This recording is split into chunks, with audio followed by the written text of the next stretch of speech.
Amen. Isa po mapagpalang at tanghali po sa ating lahat, church. At muli ay salamat na tayo po ay nagkasama-sama po sa ating programa, your favorite noontime show, The Baptist Lunch. At ngayon mga kapatid ay special na araw para po sa mga young people because today is episode designed for the young people mga kapatid. At naniniwala ako mga kapatid na ang programang ito ay palaging merong naihahanda mga kapatid para po sa kananayan at ngayon naman para sa young people upang tayo po ay patuloy po na mabless at patuloy po tayong mapaalalanan sa mga bagay na maaring di na natin nabibigyan ng pansin. But through this program mga kapatid ay napapaalalahanan po tayo at buling nananiriwa po sa ating kaisipan yung mga ilang bagay na kailangan talaga nating maalala, kailangan po natin bigyan pansin. At sabi ko nga po sa inyo mga kapatid, lahat ng programa naman ay sa biyaya ng Panginoon. Lahat ng programa na meron tayo, ito ay of course ay wisdom na binigay ng Diyos sa ating mahal na pastor. And in fact, lahat ay naituro na ni pastor sa totoo lang na-preach ni pastor, personal niyang tinuro sa atin mga kapatid. At pero yung ganitong programa mga kapatid, muling pinapaalala po sa atin yung mga tinuro na po ng ating mahal na pastor sa pamamagitan po ng salita po ng Diyos. Kaya sa lahat ng young people, just keep on tuning in and please do share the link sa inyong mga kapwa young people. Yan man ay kagrupo nyo sa team prep, team focus sa mga Jesus po ninyo, pakipasa na po and please do encourage them to watch our program this afternoon. And ganoon din naman even sa mga unbelievers na kakilala po ninyo, maaring classmates po ninyo, maaring workmate po ninyo, please do share the link to them para sila po ay mabless din. Di natin alam mga kapatid, kung dito mabuksan ang kanilang kaisipan, magkaroon sila mga kapatid ng appetite sa salita ng Diyos. Di natin alam mga kapatid. At one day, di natin alam, makasama po natin si church para po sa pakikinig ng salita ng Diyos. Muli po, magandang tanghali po sa ating lahat. At nais ko pong batiin ang ating mahal na pastor, Pastor Hill M. Laurena. Amen, amen. Magandang hapon po sa inyo, Pastor. Alam ko po yung schedule nyo po dyan sa Ramos Tarlac. Matindi. May construction na. Meron pang ongoing na balikatan. Talagang, kaya mga kapatid, patuloy nating isama sa panalangin ating mahal na pastor. And of course, ganun din sa aking mga kasamahan dito sa studio, si Sir John and si Sir Romier sa ating po mga operator. Magandang hapon po sa inyong lahat. And as you can see, wala naman po akong ibang kasama po dito. At nais ko rin pong pasalamatan, by the way, si Sir Maki for allowing me to be a part of this program, the Baptist Lunch that is very special design for the young people. Yan, nandiyan na po ang ilang mga young people natin. Shoutout ko lang po si Brother John Kilaiko. And then si Brother John Burr Sapatose. Magandang hapon sa Brother John Burr. At ganun din naman kay Sir Emilio. Aguinaldo to, hindi Aguinaldo. Emilio Balitos Daep. Yan, amen. Ang leader ng Team Fearless. Yan, Vera. At parang may naalala ko sa Team Fearless. Parang dating kagrupo ako niyan. And then, ganoon din po si Mark Levy Panganiban. Magandang hapon sa iyo, Brother Mark. At maaring yung iba ay hindi ko pa nasisin. Pero kayo po ay young people na nakasubaybay sa ating programa. Magandang hapon sa inyong lahat. At salamat sa pagiging magandang halimbawa. Ang inyong presensya ngayong hapon ay patunay na kayo ay merong willingness sa patuloy na matuto po sa programa po na ito. And of course, ganyan din po, hindi man to mga young people, pero nandyan din po si Nanay Helen Kapundan, Nay.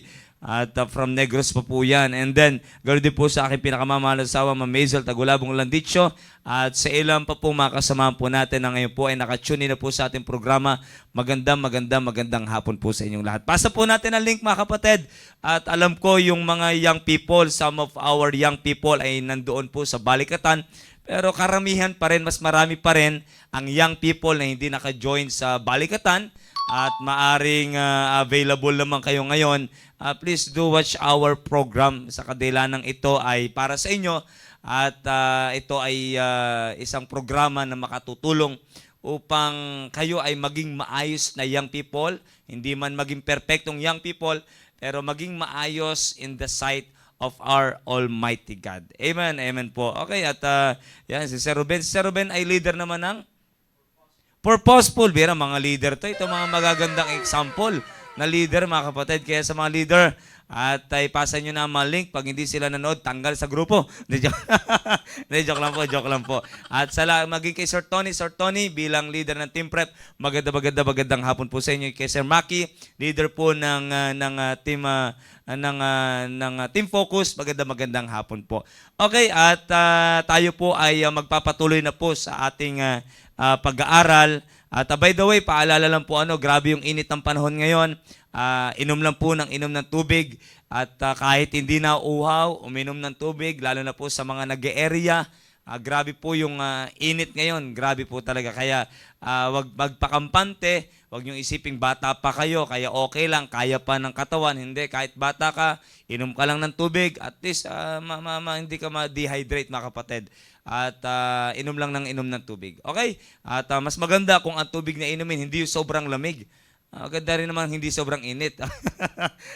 Hindi naman maligamgam. Inom kayo ng tubig na makakapagpa-refresh din naman sa inyo. Pero wag naman yung sobrang lamig. Hindi rin po maganda sa katawan ang sobrang lamig na tubig. Yan, nandiyan na po si Ma'am Reggie Diaz Salem. Amen, ma'am. Magandang hapon po sa inyo. Okay po, at muli po ako po ay nagpapasalamat sa Panginoon sa panibago pong pagkakataon na ako po ay napagkalooban na maging kabahagi po ng programang ito. And I do believe na ang programang ito ay patuloy po na nagiging blessing sa bawat isa po sa atin. Ito po ay privilege sa akin, mga kapatid, magsalita sa mga young people. Of course, naging young people din naman po ako. Di naman ganun katagalan pa. 2 years pa lang po ako sa buhay, may asawa. At kaya mas mahaba yung panahon na naging young people ako, mga kapatid, kaysa sa panahon na ako'y married na.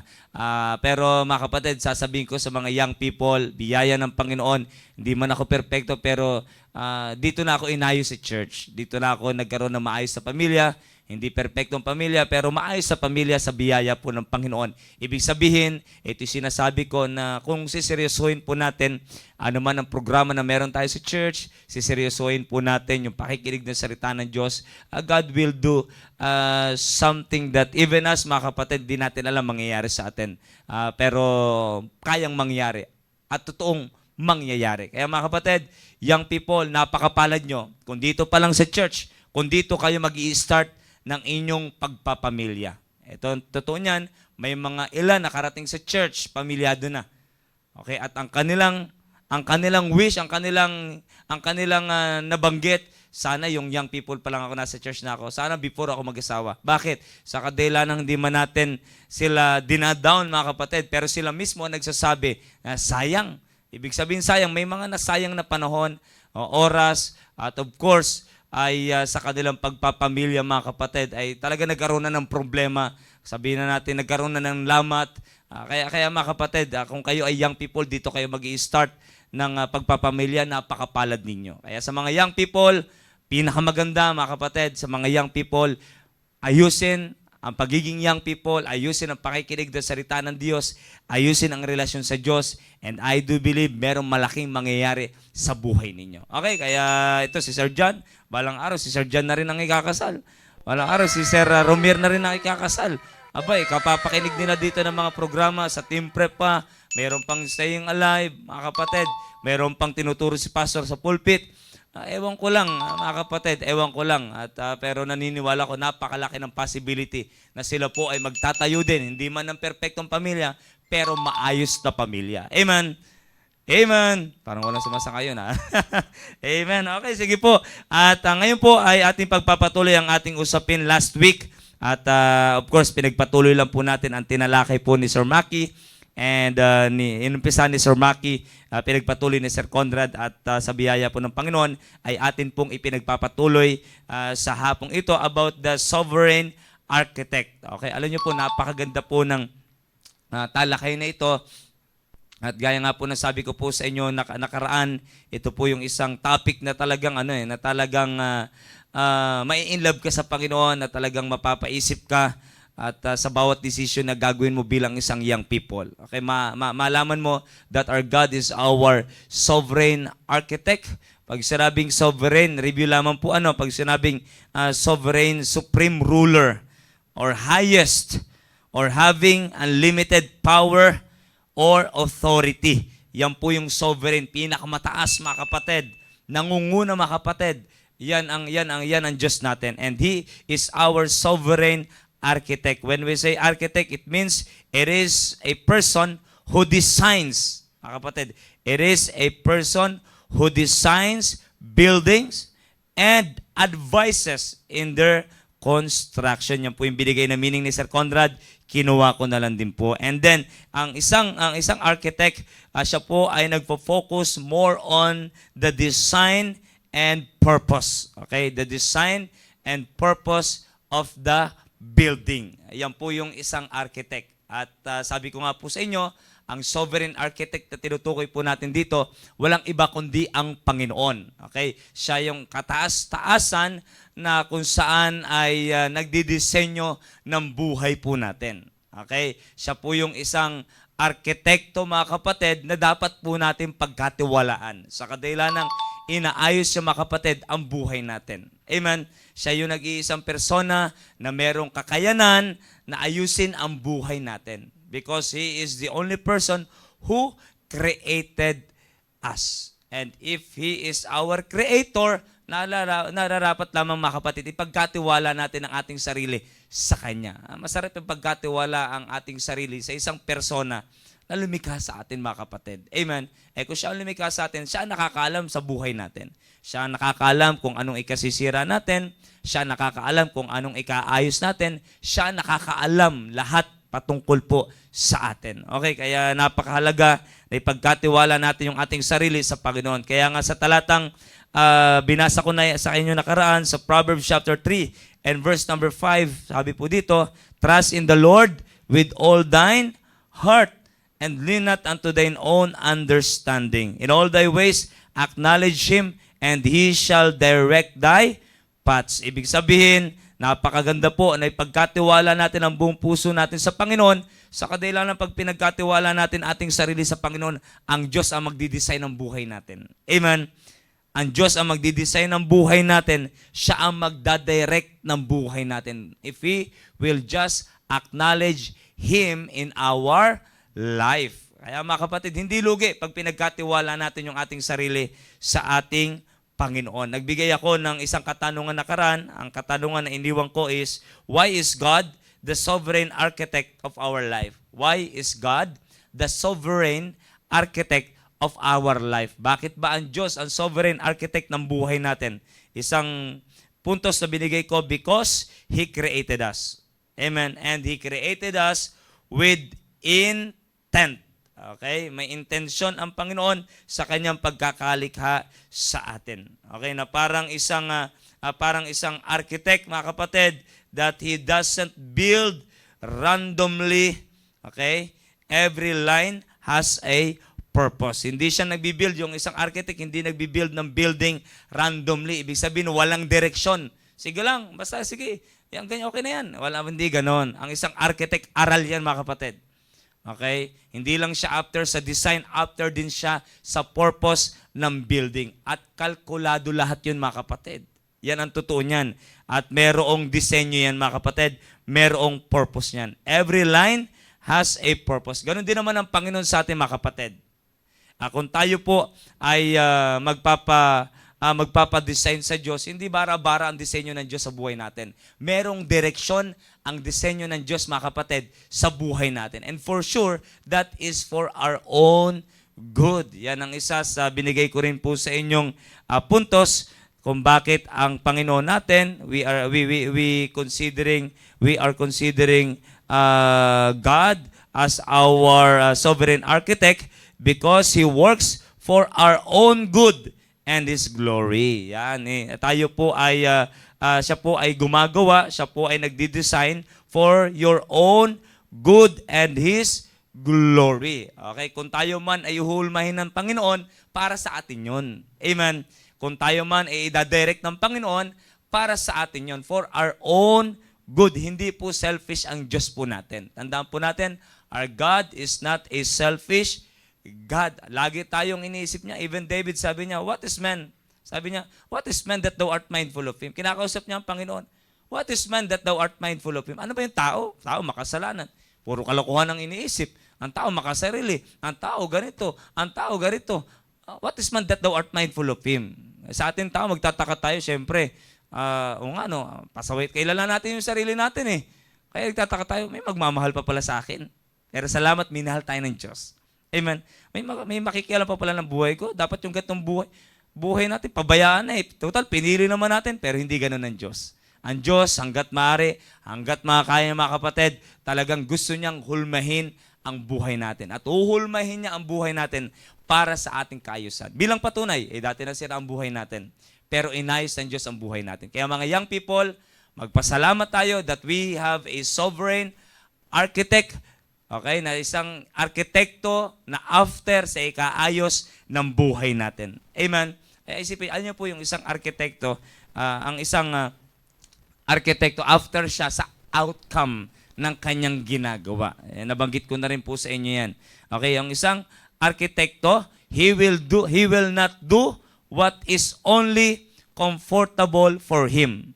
He will not do what is only comfortable for him. Hindi niya lang gagawin yung isang bagay that is comfortable for him. Yung komportable sa kanya. Hindi, kahit may yung isang architect, kahit mahirapan siya mag-isip, hindi yan tatamad-tamad mag-isip yung architect, mga kapatid. In fact, sa pag-aaral niya pa lang, alam nyo, maraming sumusuko sa pagiging architect kasi ang daming iniisip, isip, plano, drawing. Tapos yung drawing, mga kapatid, may computation yan. Ako, mahilig din naman ako mag-drawing dati. Abstract lang alam ko talaga. Diba, mahilig ako mag-drawing, pero yung mag-drawing ka na mayroong computation, yung mayroong kang ay mga kapatid, hindi basta-basta yun. Kaya sa pag-aaral pa lang nila, mga kapatid, makikita mo na talagang mahal nila yung ginagawa nila. Seryoso sila sa kanilang kursong kinuha, mga kapatid. Kasi hindi ka makakapasa kung kung pabanjing-banjing ka lang, hindi eh. Mga kapatid, talagang aral talaga yan, mga kapatid. Sa kadila ng buhay ng tao nakasalalay. Magdo-drawing ka ng building. Siyempre, blueprint. Drawing mo na yan, nandyan yan sa blueprint. Pero mga kapatid, tanda, balang araw. Pag natayo na yung building na yan, may mga taong titira dyan. Matutulog, pangit naman, natutulog, biglang gumuho ang building. Kaya, ang matindi nito, nasa 100 floor pa. Gumuho yung building, mga kapatid. Blueprint yan, okay lang mag-drawing. Kung walang computation yan, mga kapatid, naku, delikado yan. Kaya yung isang architect matindi, mga kapatid, ang pag-aaral niyan. Matindi yan, mga kapatid. Di ba, basta drawing lang yan. Talagang aral yan, mga kapatid. Talagang kinumpute yan, mga kapatid. Komputado talaga. Kumbaga sa electricity, mga kapatid, meron tinatawag na Ohm's Law. Diba? Ganon din naman sa architect, meron silang mga computation, may mga formula sila, may mga sinusunod po silang formula upang ma-compute na maayos, ano yung gagamitin. Lahat, mga kapatid, yan yung trabaho ng architect. Kaya, mga kapatid, buhay ng tao ang nakasalalay sa pag-aaral ng mga arkitekto. Could you imagine? Matindi. Kaya hindi basta-basta. Hindi basta-basta, mga kapatid. Kaya isipin nyo na lang, mga kapatid, ganyan ang Diyos natin. Ganyan ang Diyos natin. Yung mga arkitekto, wala. Sige, kung ang pinaka-goal nila, magkaroon ng magandang outcome ang kanilang ginawa. Ganun higit naman sa lahat, siyempre, mga kapatid, yung ating Diyos. He is the sovereign architect. Siya yung pinakamataas na arkitekto sa buong mundo. At hindi lang siya nagbi-build ng bahay, nagbi-build ng gusali, siya ay nagbi-build ng buhay. Yun ang pinakamatindi. Buhay niya ang binibuild. Young people, magpasalamat kayo na meron kayong church na kung saan ay ginagamit ng Diyos. Meron kayong pastor na kung saan ay ginagamit ng Diyos upang i-build ang buhay ninyo. At hindi basta-basta, mga kapatid, young people, ang pagbibuild ng buhay ninyo. Hindi basta-basta. Alam ko, ang church nag-sacrifice, mabuild ang buhay ko. Ang pastor natin nag-isip, ako ay bunga ng pag-iisip ng ating mahal na pastor. At by the grace of God, kung bakit naging ganito ang aking kalagayan, sa kadila ng yung ginamit na pag-iisip ni pastor ay hindi niya pag-iisip, kundi pag-iisip ng isang sovereign architect, walang iba kundi ang Diyos. That's what we call the wisdom. Amen? He is always asking wisdom from above. Panginoon, Paano ko aayusin ang buhay ng mga young people na ito? Our pastor, mga kapatid, is always begging God that God will give him the wisdom that he needs, mga kapatid, in building the lives of the young people. Kaya magpasalamat tayo na merong pastor na laging humihingi ng wisdom sa Panginoon. Panginoon, give me wisdom on how to build the life of the young people. Could you imagine? Magpasalamat tayo. Yung balikatan, mga kapatid, nilapit ng Panginoon natin yan, o nilapit ang ating mahal na pastor sa Panginoon. At ang balikatan, ang isa sa wisdom na binigay ng Diyos sa ating mahal na pastor, Pastor Hill, magkaroon ng balikatan. Kailangan, nakita ni Pastor ang pangailangan sa young people. Teka lang, ang babagal kumilos. Teka lang, parang walang authority. Teka lang, ayaw kumain ng gulay. Teka lang, parang puro cellphone na lang. Teka lang, puro ganito. Naisip ni Pastor, balikatan. Wow. Amen. At ngayon, tingnan nyo, ang dami nagtestimony. Kahapon lang may mga nagtestimony na bunga ng balikatan. Ang sabi pa ng isa, mag-aaral ako sa PSS. Hindi lang ACE, mga kapatid. BSIT, Bachelors of Science in Theology. Palakpakan natin. Amen. Bigyan ng jacket yan. Mga kapatid, yun mga kapatid, bakit nagkaroon ng decision? Nakalimutan ko yung pangalan nung nag-testimony kahapon sa area ni Sir Conrad. Paano siya nagkaroon ng ganong decision, mga kapatid, sa kadela ng meron siyang nakita sa balikatan? Amen. Yung exposure niya sa balikatan ang nag-motivate sa kanya to make a decision that he will enroll himself in the PSS as BSIT student by the grace of God. Amen. Ibig sabihin, makikita nyo doon, mga kapatid, na yung wisdom na binigay ng Diyos sa ating mahal na pastor, could you imagine, pinakinabangan ng mga young people. Isa lang po yung nag-testimony na yun.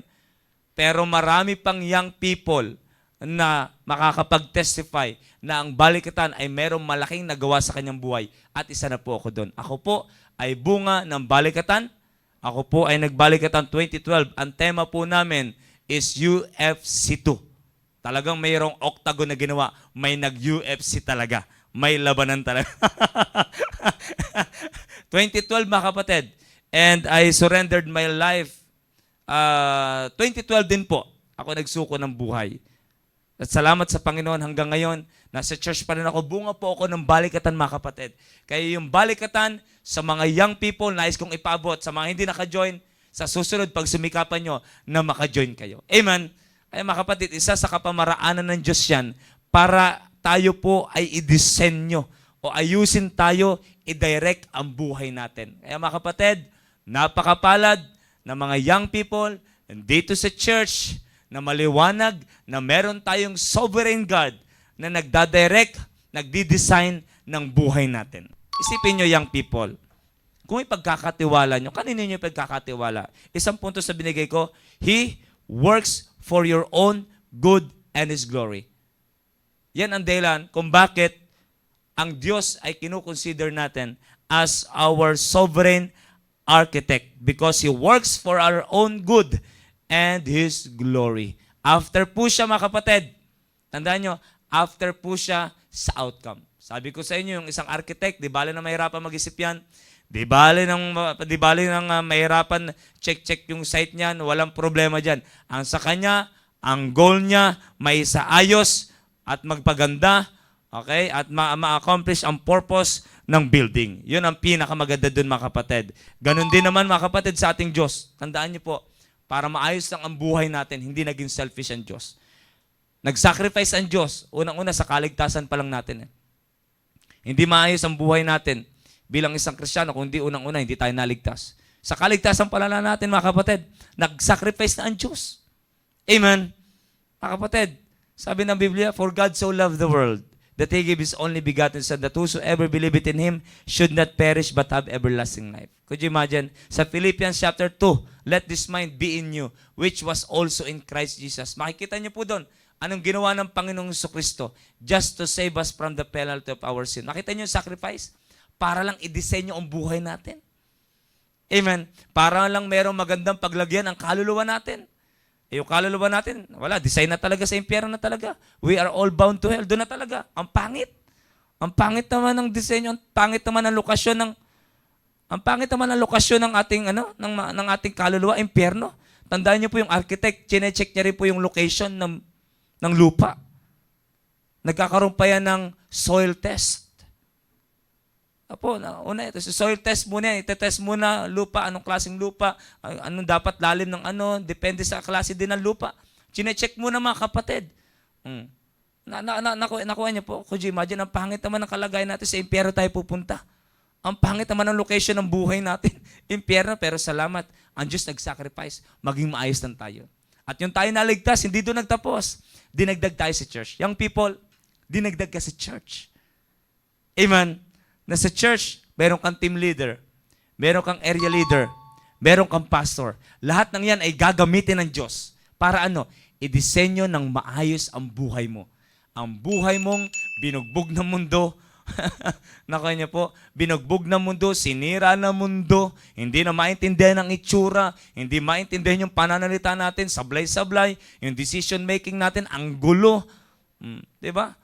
Ang ating pagkilos, yung paa natin kung saan-saan lang pupunta, yung kamay natin kung ano-anong ginagawa, yung isip natin kung ano-ano pumapasok sa isip natin, ang gulo ng buhay natin. Itsura natin, di natin malaman kung ano ba yan. Tao ba yan? O kabayo na may ano dito? hindi maintindihan yung itsura natin, pananalita natin, pamumuhay natin, ang gulo. Pero hindi ba tayo nagpapasalamat? Napunta tayo sa church, biyaya ng Panginoon. Unti-unti tayong inayos at hanggang ngayon, inaayos pa rin tayo. Amen? Mga kapatid, ang Diyos hindi nagsimula noon. Hanggang ngayon, inaayos ng Diyos ang buhay natin. Amen? Hanggang ngayon, inaayos ng Diyos ang buhay natin. Yung building sa mga arkitekto, pagkatapos na yan, okay na. Pero sa Diyos, could you imagine, yamang buhay ang inaayos ng Panginoon. At habang buhay pa tayo, ayusin pa tayo ng Panginoon. Amen? Kaya mga young people, nais kong encourage ang bawat isa. Huwag niyong i-detach ang sarili niyo sa church. Huwag niyong i-detach ang sarili niyo sa mga taong itinalaga ng Panginoon sa inyo. Huwag kayong mailang kay pastor. Si pastor, huwag kayong matakot kay pastor. Si pastor, approachable. Di ba, tingin sa pulpit, parang ang tapang-tapang, matapang talaga siya, manindigan sa katotohanan. Pero pag nakasama niyo siya mga kapatid, makikita niyo, ay matindi pala yung pastor. Ako siyempre, lagi kong kasama ang pastor natin. Sabi nga ni Sir Randy, marami ako nakukuha sa pastor natin. At pagka may pagkakamali ako, nakukorek agad ako. Blessing mga kapatid. Makikita niyo yung pastor natin, laging bukang bibig niya, mga young people. Sa totoo lang, maniwala kayo sa hindi. Young people, palagi ang bukang bibig ng ating mahal na pastor. Mayroon siyang mataas sa pangarap sa mga young people. Gusto niya yung mga young people maging maayos ang buhay. Ngayon pa lang, piniprepare na.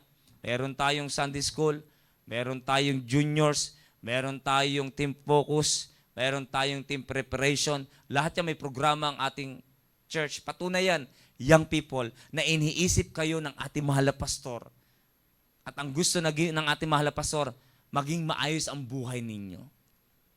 Kaya ang kanyang ginagamit sa paghulma ng buhay ninyo, young people, walang iba kundi ang salita ng Diyos. Amen? Minsan pinapadaan niya sa programang Staying Alive. Pinapadaan niya sa programang The Baptist Lunch. Pinapadaan niya sa programang The Preparation. Pinapadaan niya sa programa ng Balikatan. Pinapadaan niya ng ating mahal na pastor sa iba't ibang programa, mga kapatid. Para lang sa ayos ang buhay ninyo, young people. Kaya huwag kayong lalayo sa church. Huwag niyong i-detach ang sarili niyo sa ating mahal na pastor, sa sa inyong team leader. Makipag-contact kayo lagi sa inyong area leader, sa inyong sub-area leader, sa inyong team leader, sa team focus, team prep. Huwag kayong lumayo. Huwag kayong lumayo. Sa kadila ng meron silang authority na galing sa Panginoon para ayusin ang buhay ninyo. Amen. Mayroong magandang plano. Kaya young people, napakapalad ninyo nandito kayo sa church. Yan, nandiyan na rin po si Ma'am Jennifer Quinones. Yan, nandiyan na rin po si Ma'am Chanel Das. Nandiyan na rin po yung iba natin mga kasamahan sa biyaya po ng Panginoon. Sige lang po, i-share nyo lang po yung link. Kaya mga young people, napakapalad po natin, napakapalad nyo na nandito kayo sa simbahan na ito. Amen. Napakapalad. Kaya yan ang ating mahal na pastor. Isipin nyo, yung ating mahal na pastor, hindi napapagod mga kapatid. Hindi napapagod. Ay, alam ko napapagod pala, mali pala. Napapagod. Pero, pinagsusumikapan niyang ibigay ang kanyang the best mga kapatid. Parang lang maging the best ang buhay ng mga young people. Ayaw ni pastor ng Pag naglakad, parang hindi naabutan ng bukas. Masakit sa mata ni pastor yun. Kasi kilala niya ang Diyos niya eh. Sabi niya, isipin niya na lang, iniisip siguro ni pastor, pag nakikita niya si Brother RJ naglalakad na pa lamya. Dati nasita ko ni pastor bago-bago. Brad, straight, stand up properly. Diba? Maglakad na maayos. Si pastor, hindi niya, ewan ko, ganun si pastor eh. Hindi siya parang eyesore sa kanya yung makita niya, yung mga young people, ang bagal maglakad, pakuba-kuba. Parang eyesore sa kanya yun eh. Nakuha niyo po, eyesore sa kanya yun. Kaya magpasalamat tayo na may pastor tayo na parang okay lang sa atin pakuba-kuba, okay lang sa atin mabagal na ng paglalakad. Pero saan tayo dadalhin nun? Nakuha niyo po, saan tayo dadalhin nun? Ayaw ni pastor na magsasalita tayo ng hindi maayos. Ayaw ni pastor na pag gumawa tayo ng desisyon, parang walang Diyos. Diba? Ayaw ni pastor ng ganon. Ayaw ni pastor na wala tayong respeto. Ayaw ni pastor ng sablay-sablay, mga kapatid, ang ating pagkilos natin. Mga kapatid, ayaw ni pastor yan. Gusto ng ating mahal na pastor, maging maayos ang buhay natin. Maging maayos ang buhay nyo bilang mga young people. Mga kapatid, wag na wag kayong lalayo sa simbahan. Amen? Wag na wag kayong lalayo. Kaya mga kapatid, yung pastor natin, pagod yan. Napapagod mga kapatid. Iniisip niya kung paano ititrain ang mga young people. Ginagawa niya mga kapatid, hindi na para sa kanya, para sa inyo na young people. Ano nagpupush sa kanya? Panginoon. Sino nagpupush sa kanya? Yung sovereign architect. Pastor Hill, yung mga taong pinagkatiwala ko sa iyo, gusto ko ganito, ganito, ganito. Naniniwala ko mga kapatid, ang pinaka nagmo-motivate sa pastor natin mga kapatid, walang iba kundi ang Panginoon. Kaaral niya ng salita ng Diyos, nakikita niya ang pangangailangan ng mga young people, nakikita niya ang pangangailangan ng mga mothers, nakikita niya ang pangangailangan ng mga fathers, nakikita niya ang pangangailangan ng bawat pamilya, kaya nakakreate siya ng mga iba't ibang klaseng programa na mag-a-address ang ating problema, ang ating kahinaan, upang tayo po ay maging isang maayos na anak ng Diyos sa harapan ng Diyos. Amen? Kaya young people, yamang special episode to para sa inyo. Huwag kayong ihiwalay sa church. Masisira ang buhay ninyo. Tandaan nyo, our God is after sa ating maayos na buhay. Okay, babasahin lamang po ako. A true great architect is willing to do the process even though it is hard, just to have a good outcome. Yan yung Diyos natin. Sabi ko sa inyo, sa part ng Diyos, hindi madali. Buwaba pa si Kristo dito, namatay, nilibig, muling nabuhay, para lang ayusin ang buhay natin. Amen? Kaya mga kapatid, hindi madali sa Panginoon. Kala niya madali? Yung ibaba yung sarili? Hindi tayo ngang bilang isang tao nga eh. Hirap na tayong ibaba yung sarili natin eh. Parang ayaw natin magpatalo eh. Kanina may sinesiran po ako, may sinesiran po ako, dalawang matanda na. Yung isa Ilonggo, parang ang dami niya sinasabi, Ilonggo po, taga Negros, ang dami niyang sinasabi. Pero naunawa ko, amin si Kristo. Amin si Kristo. Maghanap kayo ng iba, ang founder namin si Kristo, ang ano namin si Kristo. Kayo ibang relihiyong kayo. Mag-ano kayo ng sarili niyo. Parang sarili ninyong Diyos. Ang Diyos namin si Kristo, sa inyo hanap kayo ng sarili ninyong Diyos. Ganun mga kapatid. Could you imagine mga kapatid? Ayaw magpatalo, hindi naman ako nakikipagdebate. Tuloy-tuloy lang ako kasi yung isa nakikinig talaga. Nakikinig, tuloy-tuloy lang yung pag-share ko, bandang dulo, naging maayos din. Yung nakita niya, hindi pala ito makikipagdebate. Yung nakita niyang wala akong amor sa pakikipagdebate, parang doon lang siya naging hindi tuwan-tuwa. Ang ibig ko lang sabihin mga kapatid, could you imagine, tayo ng tao, parang hirap na natin magpakumbaba. Tayong tao, parang gusto natin tayo lagi nakakaangat. Isipin nyo lang ang Diyos. Diyos siya. Mayroon talaga dapat siyang reputasyon. But He made Himself of no reputation. Meron siyang pwedeng ipagmayabang, pero hindi niya pinagmamayabang mga kapatid. Yung kalakasan na meron siya, yung kanyang authority, ginagamit niya para ayusin ang buhay natin. Amen? Yan ang kagandahan sa Diyos natin. Diba? Hindi madali. Ang pinupunto ko kapatid, hindi madali sa part ng Diyos na ibaba ang kanyang sarili. Pero ginawa na yon para lang maging maayos ang buhay natin. Kung hindi bababa na Diyos yung kanyang sarili, impero pa rin tayo pupunta. Maganda bang disenyo ng buhay natin yun? Hindi maganda yon. Di ba? Sabi nga nila, there is no worst place than hell. Wala nang mas worse na lugar kaysa sa impyerno. Ang pangit naman ng lokasyon ng paglalagyan ng buhay natin ng pangit sa impyerno. Pero mga kapatid, by the grace of God, ang Diyos ay gumawa ng kapamaraanan, mga kapatid, para hindi tayo mapunta sa impyerno. At ngayon, we have now the assurance of heaven that one day, sigurado natin, langit tayo pupunta. Anytime dumating sa atin ang tinatawag na kamatayan, we have the assurance of heaven by the grace of God. At ang kagandahan dito, habang buhay pa tayo, habang buhay pa tayo mga kapatid, hindi doon nagtatapos. Nilagay tayo sa simbahan na punong-puno ng instruction. At para saan yung instruction? Mga kapatid, para maging maayos ang pamumuhay natin bilang isang Kristiyano. Ang gusto ng Diyos, mga kapatid, maging maayos tayo na anak ng Diyos. Amen. Ayaw lang ng Diyos na may anak siya. Gusto niya na meron siyang maayos na anak. Ang isang architect, ayaw niya lang nakagawa siya ng building. Madali lang gumawa ng building. Gusto niya yung maayos talaga. Amen. Yung may kakaibang disenyo. Yung attractive. Yung unique. Yung kakaiba. Gusto ng Diyos, mga kapatid, kakaiba ang buhay natin. Kakaiba ang buhay natin bilang isang anak ng Diyos kumpara sa mga hindi anak ng Diyos. Amen. Gusto ng Diyos maging maayos ang buhay natin, mga kapatid. Yung sasabi nga ni Sir Conrad nakaraan na normal na sa mundo yung humawak ng alak at abnormal yung humawak ng Bible. Okay lang. Unique tayo, ibig sabihin. Amen. Na yung hawak mong Bible. Could you imagine yung hawak-hawak mong Bible? Kakaiba ka. Iba kasi ang nag-design ng buhay mo. Amen. Iba kasi, mahawak tayo ng Bible, may maayos tayong suot, diba? Tinatawag tayong attorney. Magpasalamat, huwag kang magalit pag tinatawag kang attorney. Diba? Huwag kang magalit pag tinatawag kang attorney. Kamusta yung kaso? Sabihin mo lang. Okay naman, ikaw ang susunod kong kakasuhan. Hindi, joke lang. Hindi, huwag kayong magalit. Patunay lang yon na meron silang nakikita sa atin na may kakaibang designer tong taong to. May ibang arkitekto ng buhay to. May ibang nagdi-design ng buhay ng taong to. Yan, pag magalang ka, magugulat yung mga tao. Bakit? Sanay silang nagmumura yung kabataan. Sanay silang puro make face yung kabataan. Pero ikaw, could you imagine, hindi ka sasagot. Sabi ko nga sa inyo kanina, mga kapatid, yung nakausap ko kanina, talagang banat siya ng bata. Ilonggo. Hindi ko na binara, hindi ko na sinabing, ay sir, wala po ako naunawaan sa lahat ng sinabi nyo. Ilonggo po eh. Medyo natututo na ako. Lagi kong kasama si Ma'am Aba. Kanina, kasama ko rin po si Ma'am Aba. Natututo ako, pero sobrang galit niya siguro kanina. Parang magbubuhol-buhol yung salita niya eh. Kahit si Ma'am Aba, hindi maunawaan yung sinabi niya eh. Pero mga kapatid, inisip niya siguro papatulang ko siya.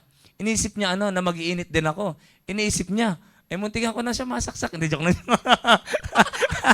Hindi mga kapatid. Pero mga kapatid, siguro naisip niya, nagtaka yun.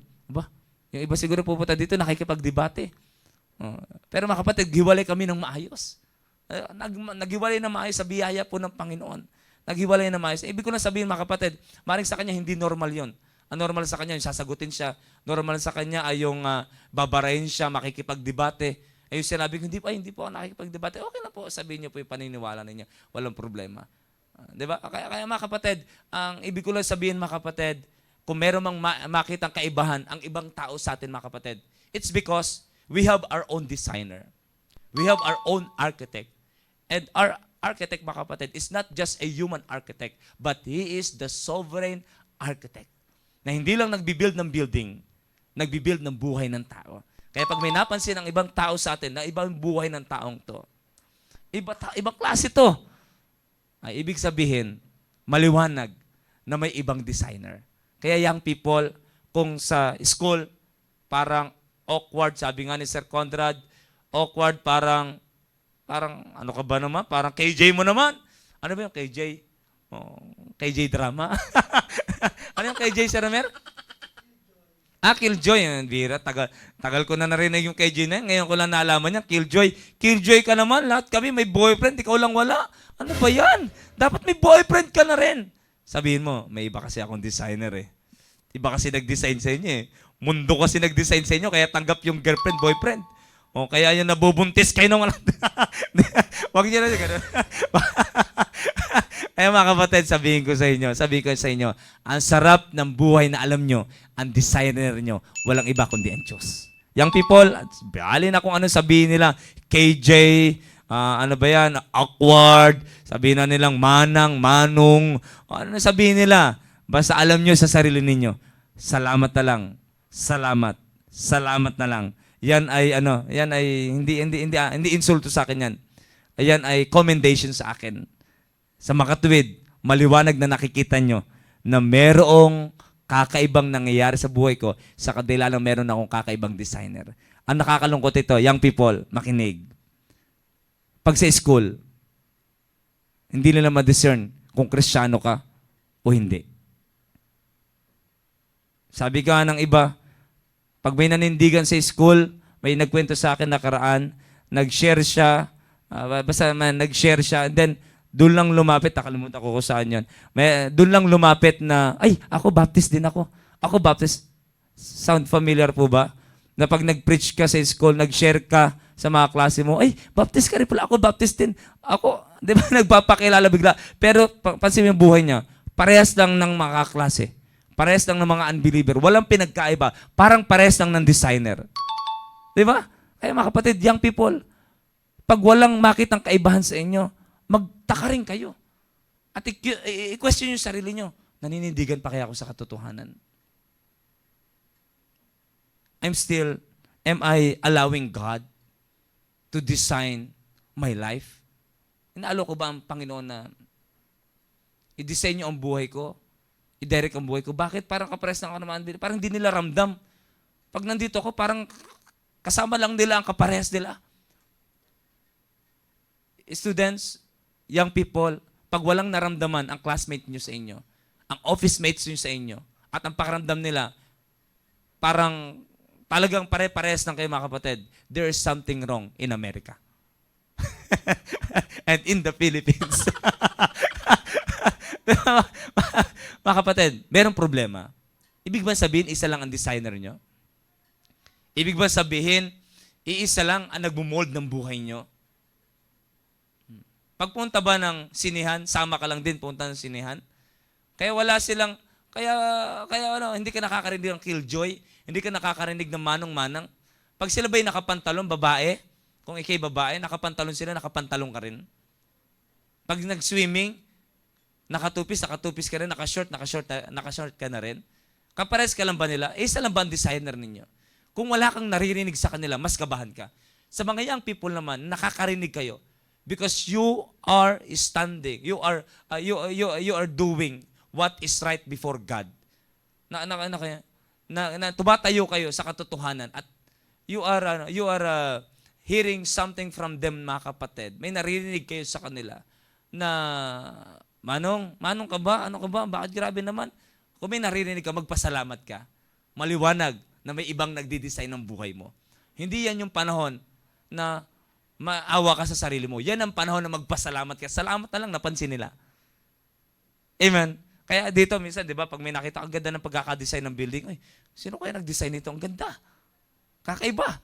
Yun, maganda makita sa atin, mga kapatid, yung kaibahan, mga kapatid. Eh, mga kapatid, nais kong ipaabot sa lahat ng young people,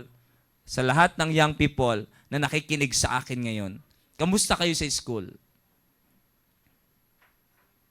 Sa mga young people sa team prep, kamusta kayo sa trabaho? Sa office ninyo? Anong pananaw ng inyong workmate sa inyo? Kayo ba yung isang ka-workmate na hindi humihindi? Oo lang ng oo? Tara, gala tayo. Yes, tara. Kahit may simbayan, kahit may activities sa area. Kayo ba yung young people na gano'n? O kayo young people that you know how to say yes and you know how to say no? Kayo yung young people na pag alam nyong hindi tama, no. You have the courage to say no to your classmate, to your workmate. Meron kang lakas ng loob. Ikaw ba yung ganong young people? Magpasalamat ka kung ganong ka. At maring sa paninindigan mong yan, you will be hearing something from them that is against you. Nakanya po. Pero wag kang malungkot, wag kang matakot. As long as God is with you. Mga kapatid, walang sino man ang pwedeng lumaban sa iyo. Amen. Ang pinakamaganda, kasama mo ang Panginoon. Sige, hindi niyo ako magustuhan. Ang pinakamahalaga, gusto ako ng Panginoon. Bakit? Hindi ko kayo pipili magustuhan niyo ako kasi magkaiba tayo ng designer. Designer niyo mundo. Designer ko, gumawa ng mundo. Yun. Ang designer niyo, yung sistema ng mundo. Ang designer ko, yung gumawa ng mundo. Amen. Kaya mga kapatid, mga young people, sa totoo lang, seldom you can find young people nowadays na naninindigan sa katotohanan. Naninindigan. Ako dati, naging young people ako. Naligtas ako when I was 4th year high school. Pag-graduate na ako noon. Pag-graduate na ako. And then, nakarating ako sa church. 4th year high school, nakarating na rin ako. Twice na ata, thrice kasi magka-college na rin ako. First year college, dyan ako medyo dyan na yung paglago ko, unti-unti. Pero, hindi kaagad ako nanindigan sa school. Hindi kaagad, may hiya pa eh. Dito ako nag-aaral sa Datamex. Kung alam niyo yung Datamex, dyan sa may pinagigitaan po ng in-between po ng Hilpuyat at saka ng Libertad. Yan po yung Datamex. Dyan po sa may Cartimar. Yan, sa bilihan ng maraming aso at bilihan ng sapatos. Yan po sa Cartimar. Dyan ako nag-aaral dati. Nag-aaral dati. Ang kinuha ko ay, ang una ay ComSci, Computer Science. Na-ship ako sa IT. Kasi sabi nila, dapat hindi ka lang puro software. Kailangan mag-hardware din. Para mangyari yon, nag-ship sa IT. Yun. Gumraduate po ako ng IT. Okay? Wala akong kaalam-alam sa computer. Kaya ang ministry ko sa church, walang kinalaman sa computer. Kasi IT ako gumraduate. Hindi, totoo. Wala sa puso ko yan. Kasi nagbakasyon ako sa probinsya. Napasarap bakasyon ko. Pagdating ko dito sa Manila, ay nag-aaral ako sa Victory Numapa High School dyan sa Ligarda, Manila. Talagang exposed ako dito sa Manila. Pag bakasyon ko, okay, graduation ng high school, nagbakasyon ako. Pagkabalik ko dito, wala nang tumatanggap na school. Wala nang tumatanggap. Dapat sa PLP ako, ay dapat dito sa PLP, sa Pamantasan Lungsod ng Pasay na ngayon ay CUP na. Dyan sa kung saan gumraduate yung ate ko. And then, okay, doon naman kay Kuya Jed sa TIP Bayan, dyan sa may Ligarda din po. Marine Engineer. Okay. At yun sana yung mga course na gusto ko rin magsundalo. Kahit ano, ayoko lang yung computer. Aba mga kapatid, wala nang tumatanggap na school. Punta kami dito sa Philska, wala na rin. Ongoing din, maglilipatan din ng school. Dati dito sa Calabaw, nalipat na doon sa may, ngayon nakapwesto. Sa Makatuwid, wala na, no choice. Ayaw kong tumigil. Yun, napaaral ako sa Philska. Napaaral ako sa Datamex. Gumraduate IT. Ministry dito, walang kinalaman sa computer. May hindi marunong mag-edit ng ano. Diba? Kaya mga kapatid, talaga naman. Hindi ko na sabing nasayang yun. At least, ay nako. Abay, graduate din naman eh. Graduate din naman ng IT. Pero mga kapatid, ang sa akin lang, naninindigan, nag-aral ako ng college sa Datamex. Hindi pa ako naninindigan. Sumasama pa ako sa inom. Hindi naman kagad ganun eh. Pero bago ako gumraduate, wala na. Talagang na ako. Wala, lagi na ako sumasama sa area. Yun na, nanindigan na ako. Nagpipreach na ako sa mga klase ko. Nagsishare na ako. Kaya may mga picture ako. Naka-Bible na ako. Nagdala na ako. Dati hindi ako nagdadala ng Bible. May Bible na ako. Ang Bible kong dala nun, Diglot. Kalahati Tagalog, kalahati English. Nanindigan ako, unti-unti ko na na-share. Yung iba nadala ko dito bago ako gumraduate. Nadala ko dito sa church, sa biyaya ng Panginoon. At doon ako nanindigan. At doon na rin nag-start na may iba silang sinasabi sa akin. Pero mga kapatid, nakakatuwa. Doon ko napatunayan. Tagal, could you imagine? Ligtas na ako. Pero hindi ako naninindigan. Yung hindi ako naninindigan, wala nga ako naririnig na pangit sa kanila. Pero hindi ako masaya. Parang hindi fulfilling. Parang there's something na meron akong guilt feelings, mga kapatid, na hindi ko naihayag yung salita ng Diyos. Wala akong naririnig. Yes, talagang ang bait pa nila sa akin. Talaga namang grabe talaga, mga kapatid. Pakikitungo nila sa akin. Maayos. Leader din ako, mga kapatid eh. Maayos, walang problema. Pero could you imagine, yung kung kailang nanindigan ako sa katotohanan, doon ako nakarinig ng pangit, pero doon ako naging mas masaya. Bakit? Nararamdaman na nila ang presensya ng anak ng Diyos. Dati hindi nila maramdaman. Parang anak din ng Diablo kasama. Pero yun na, nanindigan ako. Tapos may nagpakilala din, kaklase ako, baptist din ako. Aba, baptist ka, hindi lata. Pares tayo dati hindi lata. Kaya mga kapatid, anong saya? Bagamat makakarinig ka ng against sa pananampalataya, against may mga maririnig kang hindi maganda, pero sasabihin ko sa iyo, hindi naman totally lahat, yung iba matutuwa din sa iyo. Sir, sama nga ako sa iyo. Natutuwa, bago kakain kami, tabi ng school, may makainan yan, kakain kami, magpipray. Nag-isarta rin ako magpray. Wow, yung iba sa Samsat, dito okay lang dito. Sama ako, magpipray tayo. Yung iba natutuwa din. Yung iba nakukornihan, yung iba natutuwa. Pero ang prinsipyo ko, makornihan kayo o hindi, sumama kayo sa akin o hindi, ang pinakamalaga, gagawin ko kung ano ang alam kong tama na bunga ng disenyo ng Diyos sa buhay ko. Yan. Kaya young people, gusto nyo maging masaya? Gusto nyo maging masaya, mamuhay kayo ng naayon sa harapan ng Diyos. Kung totoong anak ka ng Diyos, hindi ka na mamumuhay ayon sa disenyo ng mundo. O kung mamumuhay ka man, hindi ka masayang mamumuhay ng naayon sa disenyo ng mundo. Kung totoo kang anak ng Diyos, ang magiging kasiyahan mo ay ang mamuhay ng naayon sa disenyo ng Diyos sa iyong buhay. Yan ang totoong anak ng Diyos. At totoong ang Diyos ang nagdadirect ng buhay. Amen. Kaya mga young people, I've been in your situation na maaring wala kang lakas ng loob, nahihiya ka pa. Pero kailangan mo ng courage na nagbumula sa salita ng Diyos.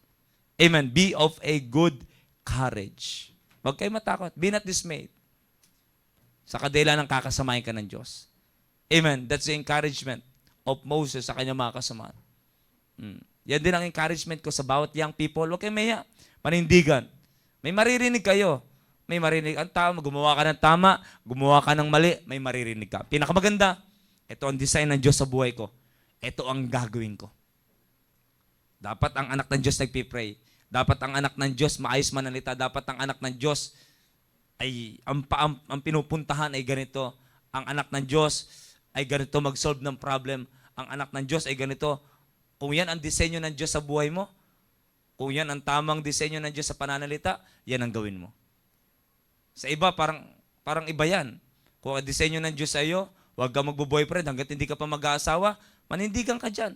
Lahat ng kasama mo may boyfriend, ikaw na lang wala. Pero ikaw ang pinakamasaya at ikaw ang pinaka-secured. Tandaan mo, pag ang Diyos ang nag-design ng buhay mo, secured ka. Ngayon, marami ka makakasalamuha. Marami tayong makakasalamuha. Ay, wala na yung asawa ko. Ay, may anak ka. Obo, may isa akong anak pero walang, kababilang. Minsan, ginagawa na lang biruan. So makabilang bahay. Parang biruan na lang mga kapatid. Hindi biruan ang buhay ng tao. Ang buhay ng tao ay seryosong bagay. Amen. Kaya young people, kung naniniwala kayo ng buhay ng tao ay seryosong bagay, seryosohin niyo ang buhay niyo. Amen. Seryosohin niyo. Huwag niyong ipalaro sa dyablo. Tandaan nyo, hindi nyo kayang paglaro ng kasalanan. Na itatago nyo kung kani-kanino, kala nyo ang galing nyo magtago. Mga kapatid, hindi nyo kayang paglaro ng kasalanan. Young people, hindi nyo kayang paglaro ng kasalanan. Walang sinong tao ang nakapaglaro sa kasalanan. Wala. Ang tao ang pinaglalaroan ng kasalanan. Amen. Paano nalalaman? Sinong umiyak? Ang kasalanan ba ang umiyak balang araw? Ang tao na nagkasala, nag-give in sa kasalanan, siyang umiiyak. Kaya huwag niyong paglaruan ang kasalanan. Ang kasalanan hindi nakikipaglaro. Ang kasalanan ay naninira ng buhay, hindi nakikipaglaro sa taong buhay. Amen. Kaya sana maunawaan niyo, young people, mahal ka ng Diyos, precious ka sa harapan ng Diyos, kaya pinapakailaman ng Diyos ang buhay mo, dinadirect ng Diyos ang buhay mo. Ang kailangan mong gawin, trust in the Lord with all thine heart, and lean not unto thine own understanding. In all thy ways, acknowledge God, and He shall surely direct your path. I hope na maliwanag po yan. Kaya I hope meron po tayo natutunan ngayon mga kapatid. At it's already 12:56. Ayoko lumampas sa oras. At nag-start tayo ng tamang oras at tatapos tayo sa tamang oras. Kaya mga kapatid, young people, ang sayang buhay. Ewan ko, pero ang pinakamasayang buhay na na-experience ko ay yung buhay na alam kong ang Diyos ang nagdi-design ng buhay ko. Ngayon may asawa na ako, but I'm still receiving instruction from the Word of God, through our pastor, through those preachers na ginagamit ng Panginoon, at biyaya ng Panginoon, those instruction that I am receiving from those delegated authority na tinalaga ng Diyos sa aking buhay. mga kapatid, ay doon nakikita ko that I am secured, that I am safe in the hands of God. Amen? Young people, nasasabi yan ng isang tatay na, kaya nyo ring sabihin yan, that you are safe in the hands of God. Pag ang Diyos ang nag-design ng buhay mo, you are safe. Amen? The safest place, mga kapatid, is in the hand of the Lord. Yan ang pinaka-safe na. Kapag ang mundo nag-design ng buhay mo, wala, sira buhay mo talaga. Pero pag sa Diyos, safe ang buhay mo. Amen. Marami ka maririnig sa ibang tao, pero safe ang buhay mo. Amen. Pagkasiyahan, and He added no sorrow with it. Amen. Kaya sana naunawaan nyo, young people. At hanggang dyan lang po, mga kapatid. Gusto ko hindi pa tayo umaabot sa dapat natin pag-usapan, pero hanggang dyan lang muna po tayo. Pagpapatuloy na lang po natin sa mga susunod. At by the way, sa mga susunod, kasama na po natin si Sir Maki. Amen! Ayan, amen. At ewan ko, pero bagsak yan si Sir Maki. Kaya pag-pray natin si Sir Maki, sila Sir Conrad, sa totoo lang, yung pagod nila doon, yung mga staff, mga kapatid, pag-pray nyo na maging malaking blessing po sila. Even right after the balikatan, maging blessing po sila sa atin dito. Okay, kaya pag-pray po natin sila. Okay, yun lamang, mga kapatid. At I hope and I do believe, mga kapatid, na na-enjoy po natin ang ating programa. At mga kapatid, nais kong encourage ang bawat isa mamayang gabi. Manood po kayo ng programang Staying Alive. At sama-sama po tayong mabless sa programa po na yan. Lalo na sa mga young people, pakinggan nyo po ang Staying Alive mamaya. At yan po ay design para po sa inyo. Para po sa inyo. Yan po isa sa kapamaraanan ng Diyos para hulmahin ang buhay po ninyo. Okay, yun lamang po. At I hope and I do believe na meron po tayong natutunan sa hapon pong ito. And let's enjoy our area activities, mga kapatid. Let's all get involved and let's work para po sa magandang result sa darating po na Sunday. Okay, yun lamang po. Muli po, maraming salamat sa inyo pong pagsubaybay sa ating pong programang The Baptist Lunch that is especially designed for the young people sa araw na ito, Thursday, and bukas naman po para po sa lahat po ng katatayan. Yun lamang po muli po. God bless you all po and to God be the glory. Amen po.